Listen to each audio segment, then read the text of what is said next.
Vous que le même Dieu qui a fendu la mer Rouge vit au-dedans de vous.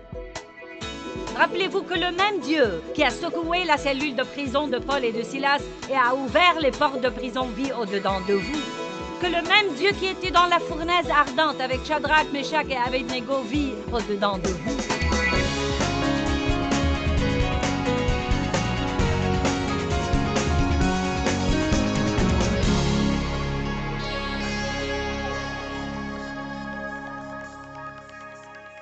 Parlons des conditions diverses dans lesquelles pourrait être notre pensée et décidons ce qui serait bon et ce qui serait mauvais. Voyons, est-ce que nous devons avoir une pensée errante, une pensée qui erre un peu partout ou avoir une pensée déterminée?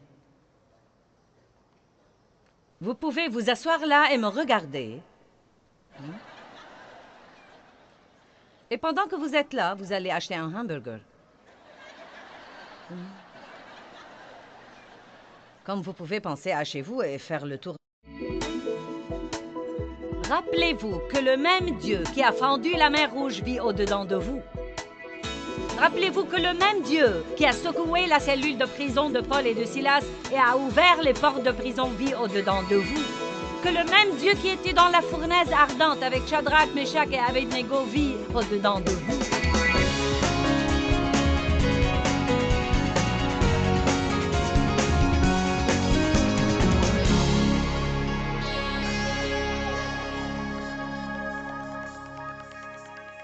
Parlons des conditions diverses dans lesquelles pourrait être notre pensée et décidons ce qui serait bon et ce qui serait mauvais. Voyons, est-ce que nous devons avoir une pensée errante, une pensée qui erre un peu partout ou avoir une pensée déterminée? Vous pouvez vous asseoir là et me regarder. Et pendant que vous êtes là, vous allez acheter un hamburger.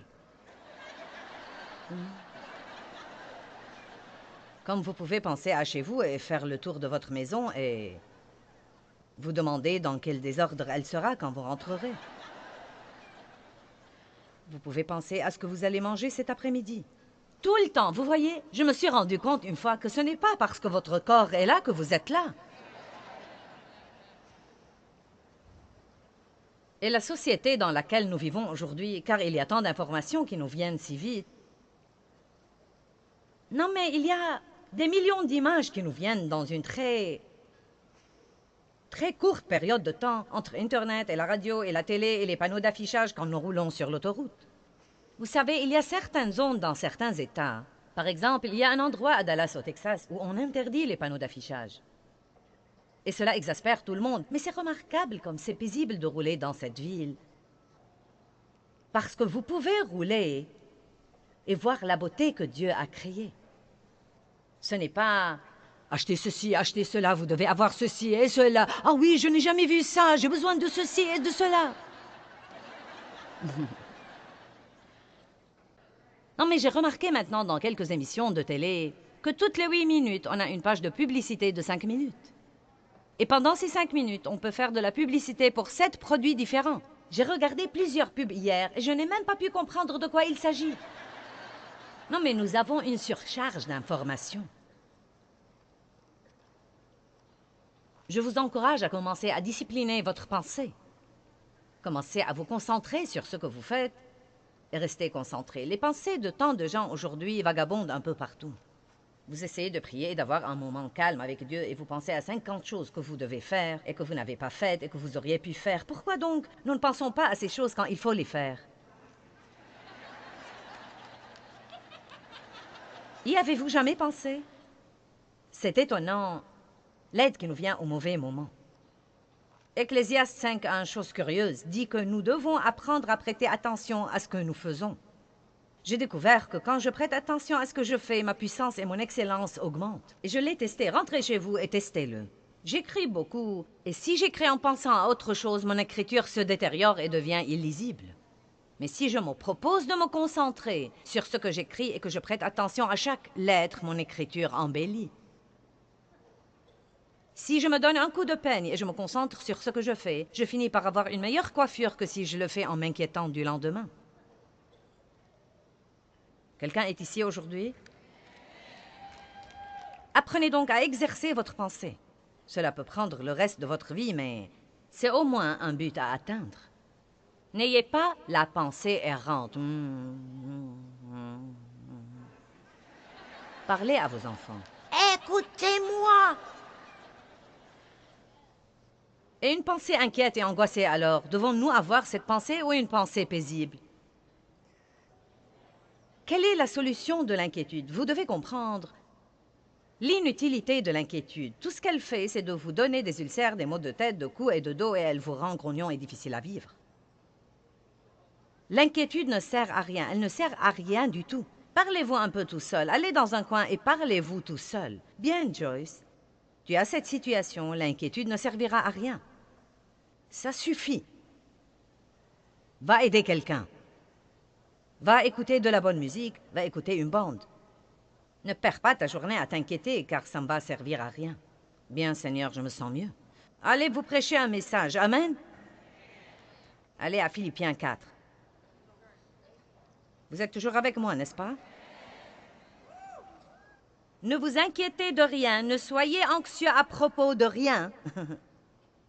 Mais, que faisons-nous au lieu de ça? En toutes circonstances et en toutes choses, par des prières et des supplications, des demandes précises et des actions de grâce, faites connaître vos besoins à Dieu. Que puis-je donc faire quand j'ai un problème et que ma pensée veut commencer à s'inquiéter? Eh bien, je peux décider de ne pas m'inquiéter. Au lieu de cela, je peux commencer à remercier Dieu pour toutes les choses que j'ai et dont je devrais être reconnaissant.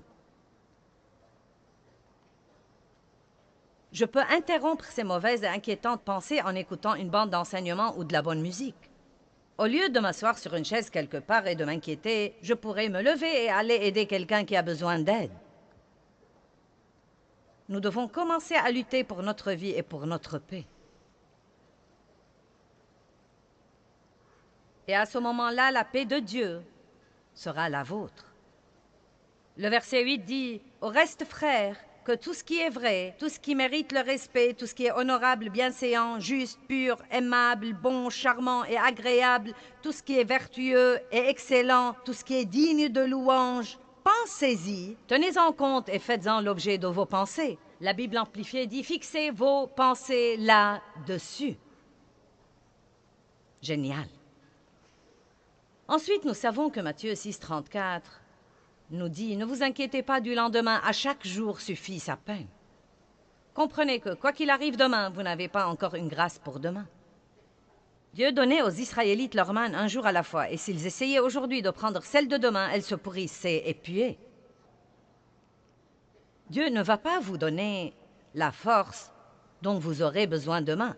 Il ne vous donne même pas souvent aujourd'hui les réponses dont vous aurez besoin demain. En regardant l'avenir, vous vous dites « Comment vais-je pouvoir faire ça ?» Vous voyez, la foi, c'est ça. Vous pouvez soit vous inquiéter, soit faire confiance à Dieu. Il n'y a pas d'autres alternatives de choix. Vous pouvez soit vous inquiéter et essayer de comprendre par votre cerveau, c'est la pensée de la chair, comment vous allez subvenir à vos besoins, soit faire confiance à Dieu. Vous ne pouvez pas faire de grandes choses et ne pas voir grand. Surmontez vos petites pensées puantes.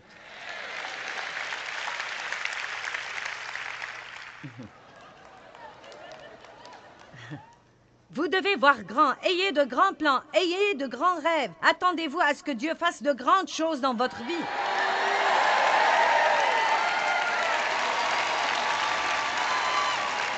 Et certains disent, « Eh bien, tu sais, je crains de faire ça de peur d'être déçu. » Eh bien, tu es déjà déçu.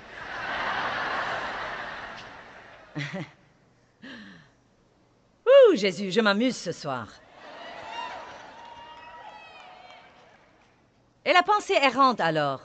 La pensée qui résonne toujours, la pensée qui essaye toujours de tout comprendre. Dieu a dû me le montrer dans ma vie. Et ça a eu lieu il y a de nombreuses années. Il m'a dit, « Joyce, tu es adonnée au raisonnement. » Non, mais je ne pouvais pas me calmer avant de croire que j'ai tout compris. Ma pensée s'attaquait à quelque chose et le mâchait en 1000 morceaux. Et finalement, quand je croyais l'avoir compris, eh bien, Dieu m'a dit, « Crois-tu que tu as compris tous ces trucs? Tu ne comprends rien de rien. » Je vous prie d'aller à Matthieu 16. C'est quelque chose de très drôle.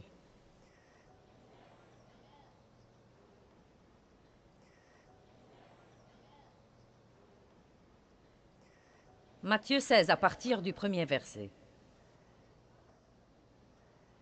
Les pharisiens et les sadducéens abordèrent Jésus et lui demandèrent de leur faire voir un signe venant du ciel, un miracle spectaculaire du ciel confirmant son autorité divine. Vous savez, quand vous lisez, essayez de vous mettre dans cet endroit, dans cette époque de l'histoire, et imaginez que vous soyez là, avec Jésus.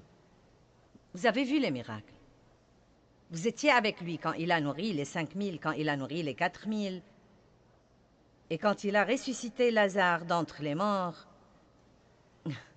Et Jésus leur répondit, le soir, vous dites, il fera beau car le ciel est rouge, et le matin, il y aura de l'orage aujourd'hui car le ciel est rouge et a un air sombre et menaçant. Vous savez discerner l'aspect du ciel, mais vous ne pouvez pas discerner les signes des temps. Une génération méchante et adultère demande un miracle, mais il ne lui sera donné d'autre miracle que celui de Jonas. Puis il les quitta et s'en alla. Et quand les disciples passèrent à l'autre bord de la mer, ils découvrirent qu'ils avaient oublié de prendre des pains. Vous n'avez pas compris. Seules des personnes stupides seraient dans une situation pareille et ne songeraient qu'au déjeuner. Jésus leur parlait de choses éternelles, de merveilleux secrets spirituels, et ils ont dit, « Nous avons oublié notre déjeuner. » Oh!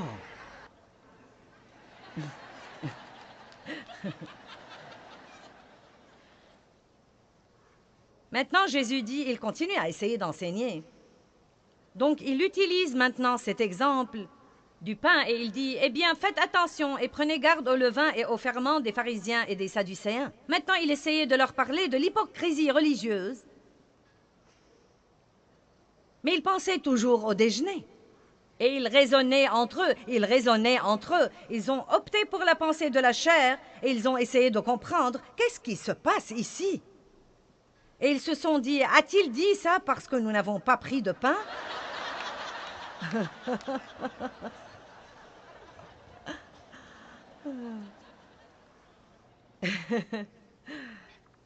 Et il dit, oh! Jésus, l'ayant connu, dit, pourquoi raisonnez-vous en vous-même, gens de peu de foi, sur ce que vous n'avez pas pris de pain?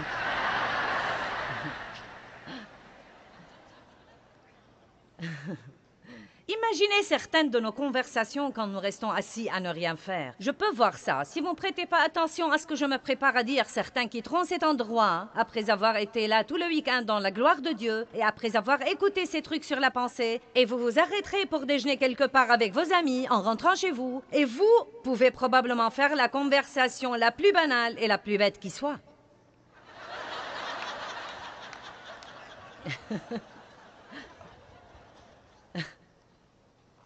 Et je suis sûre que Jésus serait parmi vous et dirait « Oh, gens de peu de foi, pourquoi vous vous en inquiétez? Dites-moi, vous ne m'avez pas vu remplir 3000 personnes du Saint-Esprit? Vous ne m'avez pas vu sauver 381 pécheurs? Vous n'avez pas senti ma gloire dans cet endroit? Vous n'avez pas senti le feu dans vos cœurs quand Joyce vous a parlé de mes promesses? »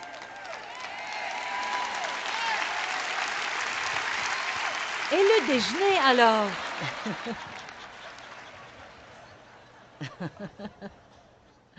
Allez, est-ce que vous comprenez? Sortez de vos pensées et entrez dans l'esprit. Arrêtez de vivre dans votre cerveau. Arrêtez de vous tuer à penser et commencez à croire Dieu. Ayez un peu de foi, ayez un peu de discernement. Rappelez-vous que le même Dieu qui a fendu la mer Rouge vit au-dedans de vous. Rappelez-vous que le même Dieu qui a secoué la cellule de prison de Paul et de Silas et qui a ouvert ses portes de prison vit au-dedans de vous. Que le même Dieu qui était dans la fournaise ardente avec Shadrach, Meshach et Abednego vit au-dedans de vous. Et si nous nous le rappelions à minuit quand nous sommes seuls à la maison? C'est là où ça va marcher. Ça ne marche pas du tout si ça ne marche que dans la réunion.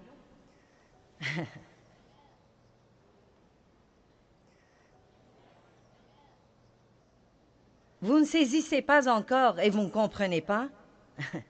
Vous ne vous rappelez pas les 5 pains pour les 5000 et combien de petits paniers vous avez remportés? Ni les 7 pains pour les 4000 et combien de grandes corbeilles vous avez remportées? Comment ne comprenez-vous pas que ce n'est pas de pain que je vous parlais, mais que je vous disais de vous garder du levain des pharisiens? Rappelez-vous que le même Dieu qui a fendu la mer Rouge vit au-dedans de vous. Rappelez-vous que le même Dieu qui a secoué la cellule de prison de Paul et de Silas et a ouvert les portes de prison vit au-dedans de vous. Que le même Dieu qui était dans la fournaise ardente avec Shadrach, Meshach et Abednego vit au-dedans de vous.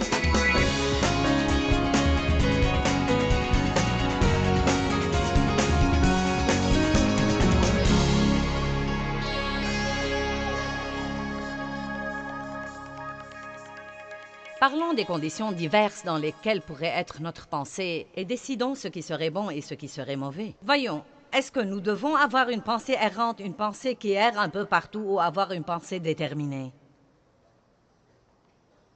Vous pouvez vous asseoir là et me regarder. Et pendant que vous êtes là, vous allez acheter un hamburger. Comme vous pouvez penser à chez vous et faire le tour de votre maison et vous demander dans quel désordre elle sera quand vous rentrerez. Vous pouvez penser à ce que vous allez manger cet après-midi. Tout le temps, vous voyez, je me suis rendu compte une fois que ce n'est pas parce que votre corps est là que vous êtes là. Et la société dans laquelle nous vivons aujourd'hui, car il y a tant d'informations qui nous viennent si vite. Non, mais il y a des millions d'images qui nous viennent dans une très courte période de temps entre Internet et la radio et la télé et les panneaux d'affichage quand nous roulons sur l'autoroute. Vous savez, il y a certaines zones dans certains États. Par exemple, il y a un endroit à Dallas, au Texas, où on interdit les panneaux d'affichage. Et cela exaspère tout le monde. Mais c'est remarquable comme c'est paisible de rouler dans cette ville. Parce que vous pouvez rouler et voir la beauté que Dieu a créée. Ce n'est pas « achetez ceci, achetez cela, vous devez avoir ceci et cela. Ah oui, je n'ai jamais vu ça, j'ai besoin de ceci et de cela. » Non, mais j'ai remarqué maintenant dans quelques émissions de télé que toutes les 8 minutes, on a une page de publicité de 5 minutes. Et pendant ces 5 minutes, on peut faire de la publicité pour 7 produits différents. J'ai regardé plusieurs pubs hier et je n'ai même pas pu comprendre de quoi il s'agit. Non, mais nous avons une surcharge d'informations. Je vous encourage à commencer à discipliner votre pensée. Commencez à vous concentrer sur ce que vous faites et restez concentré. Les pensées de tant de gens aujourd'hui vagabondent un peu partout. Vous essayez de prier et d'avoir un moment calme avec Dieu et vous pensez à 50 choses que vous devez faire et que vous n'avez pas faites et que vous auriez pu faire. Pourquoi donc nous ne pensons pas à ces choses quand il faut les faire? Y avez-vous jamais pensé? C'est étonnant, l'aide qui nous vient au mauvais moment. Ecclésiaste 5.1, chose curieuse, dit que nous devons apprendre à prêter attention à ce que nous faisons. J'ai découvert que quand je prête attention à ce que je fais, ma puissance et mon excellence augmentent. Et je l'ai testé. Rentrez chez vous et testez-le.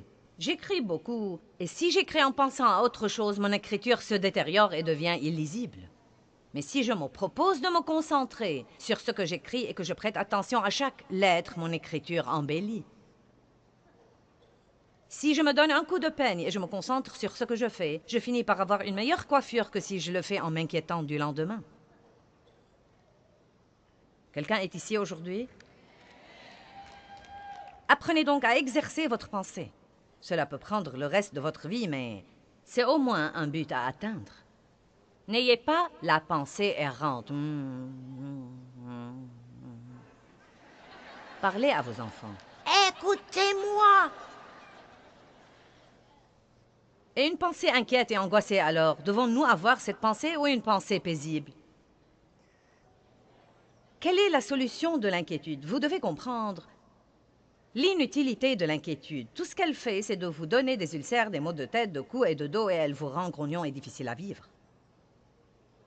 L'inquiétude ne sert à rien, elle ne sert à rien du tout. Parlez-vous un peu tout seul, allez dans un coin et parlez-vous tout seul. Bien, Joyce, tu as cette situation, l'inquiétude ne servira à rien. Ça suffit. Va aider quelqu'un. Va écouter de la bonne musique, va écouter une bande. Ne perds pas ta journée à t'inquiéter, car ça ne va servir à rien. Bien, Seigneur, je me sens mieux. Allez vous prêcher un message. Amen. Allez à Philippiens 4. Vous êtes toujours avec moi, n'est-ce pas? Ne vous inquiétez de rien, ne soyez anxieux à propos de rien. Mais, que faisons-nous au lieu de ça? En toutes circonstances et en toutes choses, par des prières et des supplications, des demandes précises et des actions de grâce, faites connaître vos besoins à Dieu. Que puis-je donc faire quand j'ai un problème et que ma pensée veut commencer à s'inquiéter? Eh bien, je peux décider de ne pas m'inquiéter. Au lieu de cela, je peux commencer à remercier Dieu pour toutes les choses que j'ai et dont je devrais être reconnaissant. Je peux interrompre ces mauvaises et inquiétantes pensées en écoutant une bande d'enseignement ou de la bonne musique. Au lieu de m'asseoir sur une chaise quelque part et de m'inquiéter, je pourrais me lever et aller aider quelqu'un qui a besoin d'aide. Nous devons commencer à lutter pour notre vie et pour notre paix. Et à ce moment-là, la paix de Dieu sera la vôtre. Le verset 8 dit « Au reste, frères, que tout ce qui est vrai, tout ce qui mérite le respect, tout ce qui est honorable, bienséant, juste, pur, aimable, bon, charmant et agréable, tout ce qui est vertueux et excellent, tout ce qui est digne de louange, pensez-y, tenez-en compte et faites-en l'objet de vos pensées. » La Bible amplifiée dit « Fixez vos pensées là-dessus. » Génial. Ensuite, nous savons que Matthieu 6, 34 nous dit « Ne vous inquiétez pas du lendemain, à chaque jour suffit sa peine. » Comprenez que, quoi qu'il arrive demain, vous n'avez pas encore une grâce pour demain. Dieu donnait aux Israélites leur manne un jour à la fois, et s'ils essayaient aujourd'hui de prendre celle de demain, elle se pourrissait et puait. Dieu ne va pas vous donner la force dont vous aurez besoin demain. Il ne vous donne même pas souvent aujourd'hui les réponses dont vous aurez besoin demain. En regardant l'avenir, vous vous dites « Comment vais-je pouvoir faire ça ?» Vous voyez, la foi, c'est ça. Vous pouvez soit vous inquiéter, soit faire confiance à Dieu. Il n'y a pas d'autres alternatives de choix. Vous pouvez soit vous inquiéter et essayer de comprendre par votre cerveau, c'est la pensée de la chair, comment vous allez subvenir à vos besoins, soit faire confiance à Dieu. Vous ne pouvez pas faire de grandes choses et ne pas voir grand. Surmontez vos petites pensées puantes.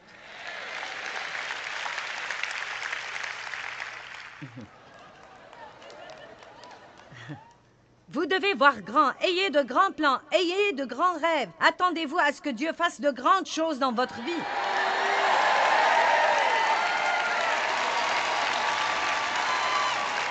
Et certains disent, « Eh bien, tu sais, je crains de faire ça de peur d'être déçu. » Eh bien, tu es déjà déçu.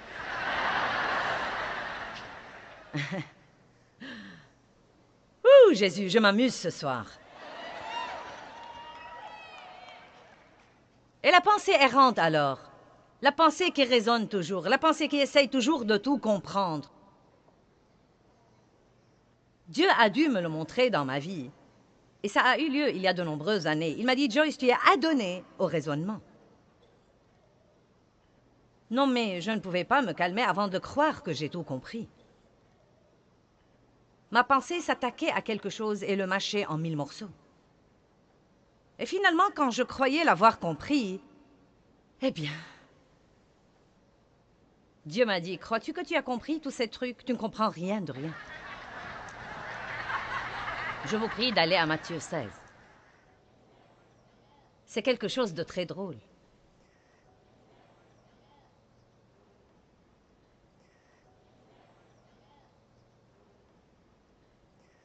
Matthieu 16, à partir du premier verset. Les pharisiens et les sadducéens abordèrent Jésus et lui demandèrent de leur faire voir un signe venant du ciel, un miracle spectaculaire du ciel confirmant son autorité divine. Vous savez, quand vous lisez, essayez de vous mettre dans cet endroit, dans cette époque de l'histoire et imaginez que vous soyez là avec Jésus. Vous avez vu les miracles. Vous étiez avec lui quand il a nourri les 5000, quand il a nourri les 4000. Et quand il a ressuscité Lazare d'entre les morts. Et Jésus leur répondit, le soir, vous dites, il fera beau car le ciel est rouge. Et le matin, il y aura de l'orage aujourd'hui car le ciel est rouge et a un air sombre et menaçant. Vous savez discerner l'aspect du ciel, mais vous ne pouvez pas discerner les signes des temps. Une génération méchante et adultère demande un miracle, mais il ne lui sera donné d'autre miracle que celui de Jonas. Puis il les quitta et s'en alla. Et quand les disciples passèrent à l'autre bord de la mer, ils découvrirent qu'ils avaient oublié de prendre des pains. Vous n'avez pas compris. Seules des personnes stupides seraient dans une situation pareille et ne songeraient qu'au déjeuner. Jésus leur parlait de choses éternelles, de merveilleux secrets spirituels, et ils ont dit, « Nous avons oublié notre déjeuner. » Oh!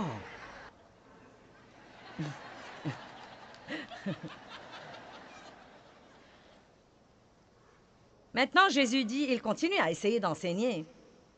Donc, il utilise maintenant cet exemple du pain et il dit, eh bien, faites attention et prenez garde au levain et au ferment des pharisiens et des sadducéens. Maintenant, il essayait de leur parler de l'hypocrisie religieuse, mais ils pensaient toujours au déjeuner.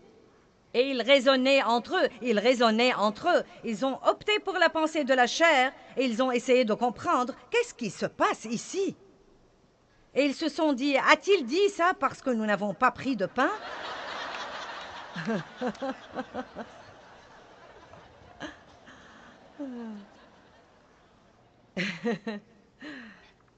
Et il dit, oh!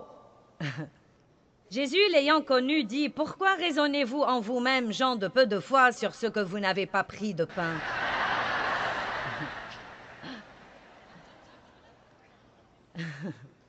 Imaginez certaines de nos conversations quand nous restons assis à ne rien faire. Je peux voir ça. Si vous ne prêtez pas attention à ce que je me prépare à dire, certains quitteront cet endroit après avoir été là tout le week-end dans la gloire de Dieu et après avoir écouté ces trucs sur la pensée, et vous vous arrêterez pour déjeuner quelque part avec vos amis en rentrant chez vous, et vous pouvez probablement faire la conversation la plus banale et la plus bête qui soit.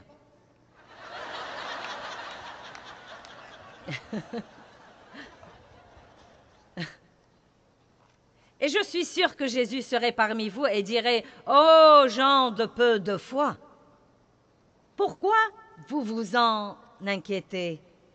Dites-moi, vous ne m'avez pas vu remplir 3000 personnes du Saint-Esprit? Vous ne m'avez pas vu sauver 381 pécheurs? Vous n'avez pas senti ma gloire dans cet endroit? Vous n'avez pas senti le feu dans vos cœurs quand Joyce vous a parlé de mes promesses? »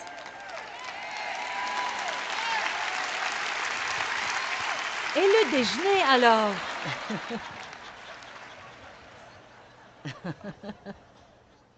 Allez, est-ce que vous comprenez? Sortez de vos pensées et entrez dans l'esprit. Arrêtez de vivre dans votre cerveau.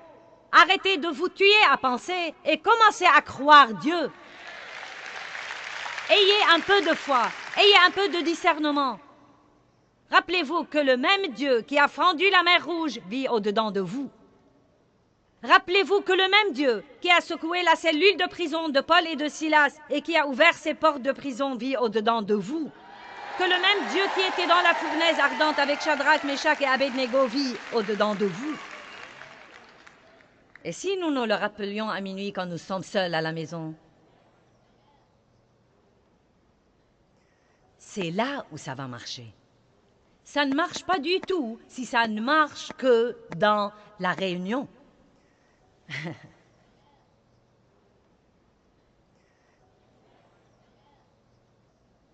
Vous ne saisissez pas encore et vous ne comprenez pas? Vous ne vous rappelez pas les 5 pains pour les 5000 et combien de petits paniers vous avez remportés? Ni les 7 pains pour les 4000 et combien de grandes corbeilles vous avez remportées? Comment ne comprenez-vous pas que ce n'est pas de pain que je vous parlais? mais que je vous disais de vous garder du levain des pharisiens et des sadducéens. Nous devons faire attention à ce que nous pensons. Nous pouvons penser par la chair, et elle va nous rendre malheureux. Partez d'ici déterminés à commencer à penser par l'esprit, et à commencer à penser avec la pensée de l'esprit. Vous savez ce que vous pouvez faire? Non, mais ça va marcher si vous le ferez. Qu'aurait fait Jésus dans cette situation-là?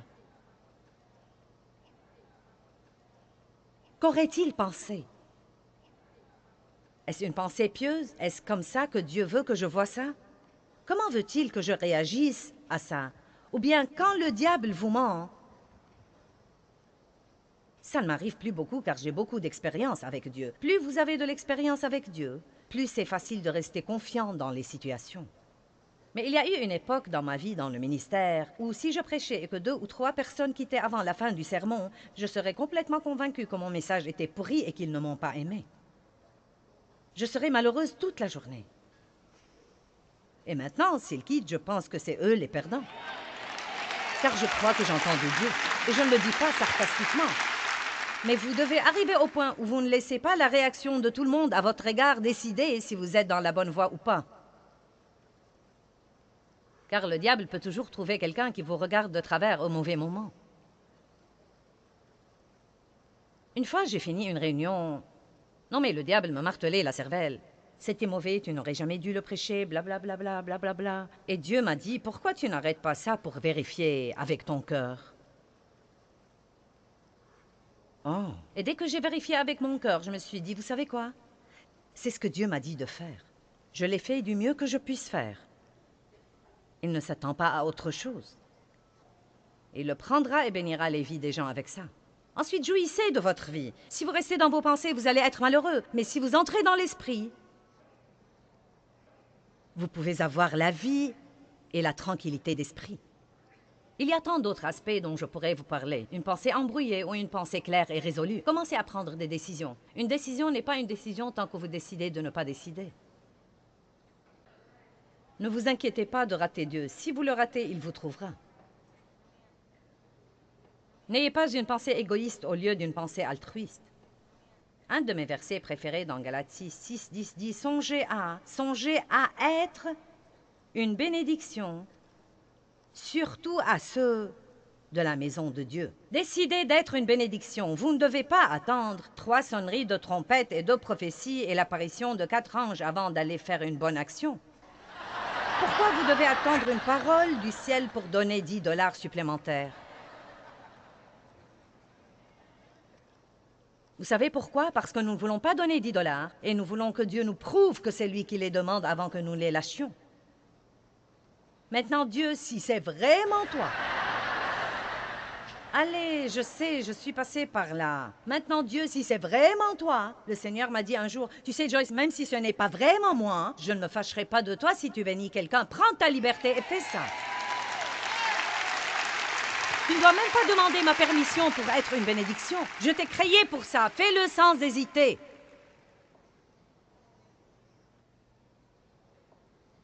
Eh bien, Seigneur, maintenant je ne sais pas. Veux-tu que je m'associe avec Joyce ou pas? Oh Dieu, j'ai besoin d'un signe du ciel. Je ne sais vraiment pas, Seigneur. J'ai besoin de 3 confirmations, Dieu. Donne-moi 3 confirmations et je m'associerai avec elle. Ça ne doit pas être aussi compliqué que ça. Joyce me bénit. La parole qu'elle prêche a changé ma vie. Je veux la bénir. Je vais m'associer avec elle. Ensuite, vous allez là, et la file est longue. Et le diable vous dit, « Tu ne vas pas attendre tout ce temps, tu peux faire ça une autre fois. » Dites, « Non, diable, je vais rester là. Et je vais faire ce que Dieu m'a dit de faire. Car je fais la queue pour d'autres trucs que je veux. Et ceci est vraiment important pour moi. »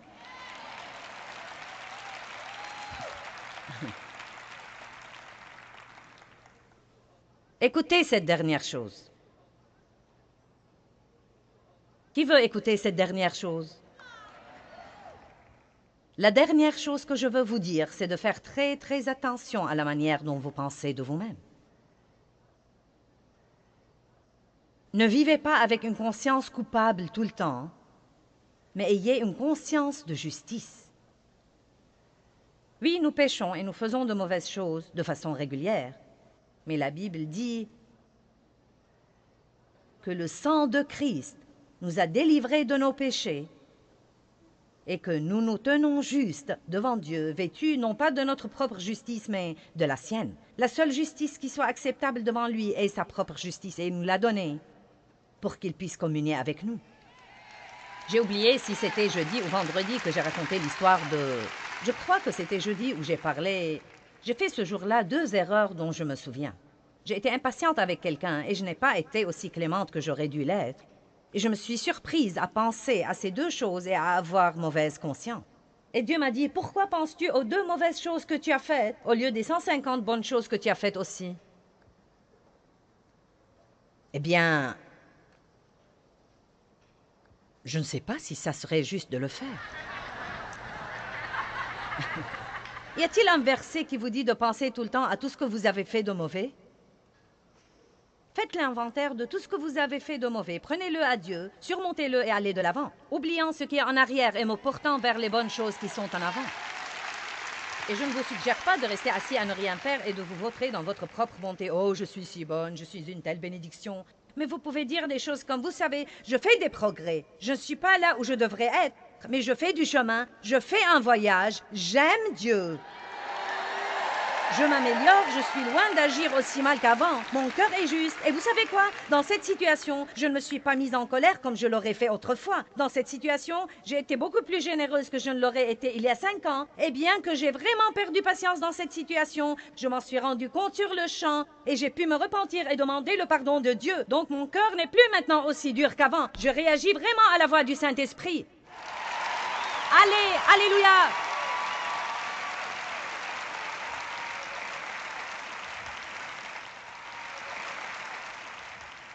Vous allez donc avoir de meilleures pensées sur votre vie, sur les gens autour de vous, sur votre avenir. Toutes les choses que Dieu vous réserve attendent que vous aligniez votre pensée sur la volonté de Dieu pour votre vie. Levons-nous tous ensemble. Maintenant, nous allons avoir quelques personnes ici à l'avant. S'il y a quelqu'un ici qui n'a pas accepté Christ comme son sauveur et que vous aimeriez faire ceci aujourd'hui, vous pouvez descendre et on va vous aider. Ne quittez pas sans parler à quelqu'un, si vous n'êtes pas juste devant Dieu. Je prie la prière de la foi sur vous. Ô Dieu, je prie qu'ils ne perdent pas ce que tu as mis en eux ce week-end. Nous savons que la parole dit que Satan vient aussitôt et essaye d'enlever la graine semée dans notre cœur. Mais je prie que tu les protèges et qu'ils marchent selon la sagesse, et que dès que Satan les attaque, ils le reconnaissent et lui disent « Non !» Je prie que cette graine porte du bon fruit dans leur vie. Et je prie que pas une seule personne ne regrette d'avoir passé ce temps ici. Que chacun d'eux dise, des mois et des mois plus tard, je profite toujours de l'enseignement que j'ai reçu dans ce séminaire.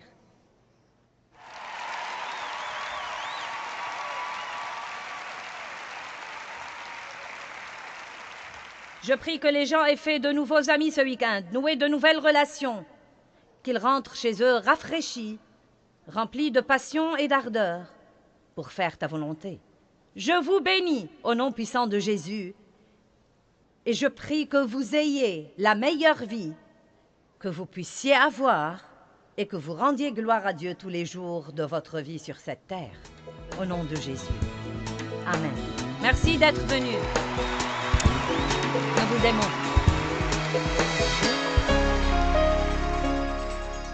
Eh bien, qu'en penserait Jésus? Je crois certainement que nous savons qu'il ne se serait pas inquiété, qu'il n'aurait pas essayé de tout comprendre, qu'il ne serait pas angoissé, qu'il n'aurait jugé personne et qu'il n'aurait critiqué personne. Eh bien, ce n'est pas très difficile de savoir quel genre de pensée nous devons détruire et quel genre de pensée nous devons garder si seulement nous nous demandions qu'aurait pensé Jésus.